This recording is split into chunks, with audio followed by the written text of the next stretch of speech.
Let's get to the Folsom Lake Honda hotline. Folsom Lake Honda, your one-stop Honda shop. Frank Isola joins us. Of course, Frank's from ESPN and Sirius XM NBA Radio. Frank, we thank you for your time. We're going to start in Phoenix. Did you like the idea of the Suns going all in with the KD move? Yeah, I mean, anytime you can get a player like Kevin Durant, who, the one thing about Kevin Durant, he has been injured a lot, but when he does play, he's played really well. His last 19 games that he dressed for the Nets and played, they went 17-2. Yeah, so they were playing really well with him. I think the biggest issue will always be, can he stay healthy? He is 34. You go back, obviously, 3 years ago was the Achilles that he injured.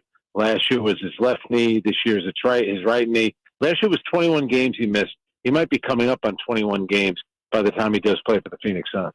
You know, leading up to the trade deadline, we had heard this might be a quiet trade deadline because so many teams were in contention for playoff or play-in spots.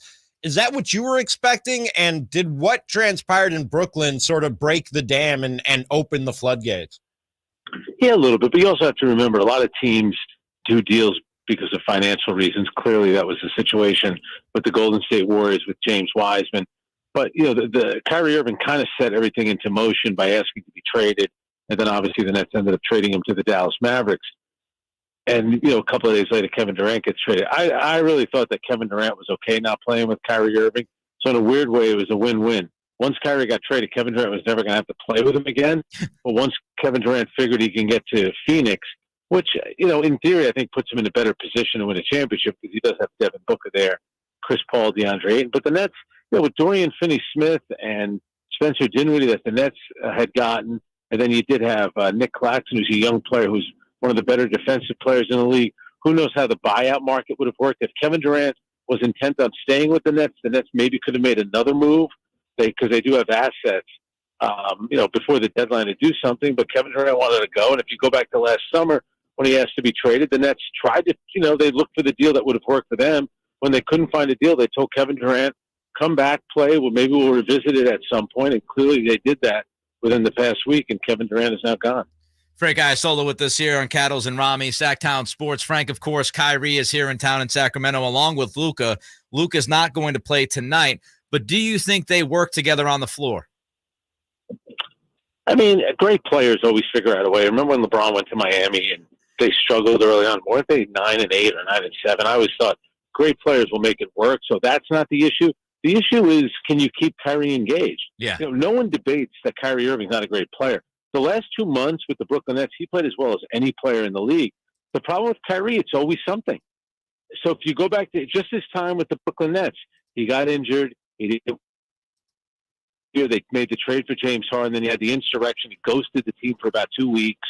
Then he was. There were pictures of him attending a birthday party of his sister at a time when no one in the NBA was supposed to be attending large gatherings. He got suspended for that. Then he was injured again. And then last year with the vaccination status. And, you know, I thought the Nets probably misplayed or mishandled that. And then this year, you know, he's with the tweet that he sent out, he ended up being suspended 8 games. So he comes back, and really over the past 2 months, he was great. And I think he went to the Brooklyn Nets and said, okay, I've proven I could still be a great player. Give me my 4 years, $200 million. And the Nets said, well, it doesn't really work like that. What about the 3 previous years? So he missed, I think the final number was 157 games played, 142 missed. So he played, you know, Charles Barkley had that funny line about him, and I know Kyrie got bent out of shape about it. He got insulted when Barkley called him half man, half a season. But that's what he is. He plays half the game. So with Kyrie, it's just, you know, it just seems to be a matter of when, not if. Because remember, he didn't want to play with, after a while, he wanted to leave Cleveland and LeBron. He went to Boston. They made it to a conference finals without him. Then the following season, he played in the playoffs. They got knocked out in the second round. He leaves. They go to a conference final again. They end up making it to an NBA Finals without him. But then he comes to Brooklyn, and he's unhappy. And you know, the one thing about Brooklyn, he was living at home in West Orange, New Jersey. I'm sure he had a place in New York City, too. His family was at every game. He seemed happy. He wanted his money. The Nets don't give it to him. He wanted to go to either the Lakers or the Clippers. And I think that's why you see him, the first 2 press conferences he's had with the Dallas Mavericks, he's criticized the Nets. So if he's so happy to be in Dallas, why does he keep talking about the Nets so much? Yeah, he is an enigma, to say the least. Obviously, Kyrie Irving, Kevin Durant, the headliners. What's the sort of under-the-radar move that you think helped a contender the most at the trade deadline yesterday? I think Milwaukee, which has now won 9 in a row, getting Jay Crowder, that's going to help. The whole thing with Jay Crowder was so bizarre that he was a serviceable player.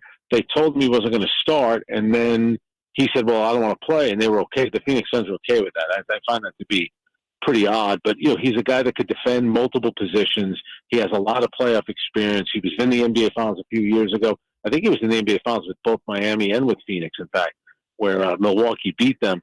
So I think that's a move that can help because really I think if you're looking at the two conferences, I still think the two best teams are Boston and Milwaukee. Now, obviously, only one of them is going to make the NBA Finals, but I think both those teams, have what it takes. And I think Milwaukee, now that they have Chris Middleton back and they've added Jay Crowder, I think that's the team that really helped itself the most. And I guess you could say the Clippers, even though, with the Clippers, as you guys know, it's always going to be a big question mark with Kawhi Leonard, how long he can stay healthy for. Frank Isola with us here, Folsom Lake Honda Hotline, Folsom Lake Honda, your one-stop Honda shop. Frank, you look at the Eastern Conference, the West was really busy yesterday. The East, not as busy. Toronto stayed together, which was interesting, and even added Pirtle. But do you look at that Eastern Conference and say it's a three-team race with Boston, Milwaukee, which you just named, and maybe Philly in there as well? Yeah, and I think that's the thing with the West. I think it's so wide open that every team thinks that they can make a run for it. So maybe that's why there was more activity there. I still think it's Boston and Milwaukee. Philadelphia, Embiid is a great player, but, he's never been out of the second round, so he's had playoff disappointments. James Harden, as we know, has had playoff disappointments as well. I mean, Miami, I still think could be a dangerous team because of their coaching, the toughness, and the know-how of that team. But I think when you do look at the Brooklyn Nets, I think they'll be a playoff team, but not really a threat. And there's still something about, the Cleveland Cavaliers are a young team. Maybe they could put a scare into somebody. But you watch Boston play, and it kind of reminds you of an NBA team from the 80s and 90s, just their size. They're absolutely massive. When they played the Brooklyn Nets a couple of weeks ago, they started the game off by guarding Kyrie Irving with Robert Williams. So defensively, they get after it. They were guarding him at different times. They threw Robert Williams at him, Al Horford, then obviously Jason Tatum, Jaylen Brown. Marcus Smart didn't even play in the game, and he's the defensive player of the year from last year. And then they also have Grant Williams. So the one thing about Boston, they got the superstar player in Jason Tatum, and they can defend. And then, of course, with Milwaukee, you have Giannis, who, just his will, and he just carries the team, to the finish line. So I still think, like I said, I think those are the two teams. What did you think was the ceiling for the Kings before the trade deadline, and what do you think it is for them now after sort of the landscape changed around them in the Western Conference? It's interesting. I remember going out to Sacramento all those years when they were in the playoffs. I was at the game when Peja Stojakovic had that shot from the corner, where if he makes that at the end of regulation, it's Sacramento playing the New Jersey Nets in the finals. Obviously, the game went to overtime, and the Lakers ended up winning that game 7. And it's amazing how long they've gone without making the playoffs. In a league where everybody makes the playoffs, it's hard to believe how long they haven't gone. So, I do the radio show in the morning on Sirius with Brian Scalabrine, and this year we kind of adopted Sacramento as our team. We both like Mike Brown, obviously, and De'Aaron Fox has played well, Sabonis has played well, and I know how much, the team means to that city. So it's been fun kind of watching what they've done. You guys know how it works. When you're a group that hasn't been in the playoffs together, there's always going to come that game where late in the game where the experience comes in and a mistake will be made and you're thinking, it does take some growing pains. But I'm definitely going to be rooting for them. I think it's a great story. I think it's great that they're going to be, and it looks like right now they will be back in the playoffs.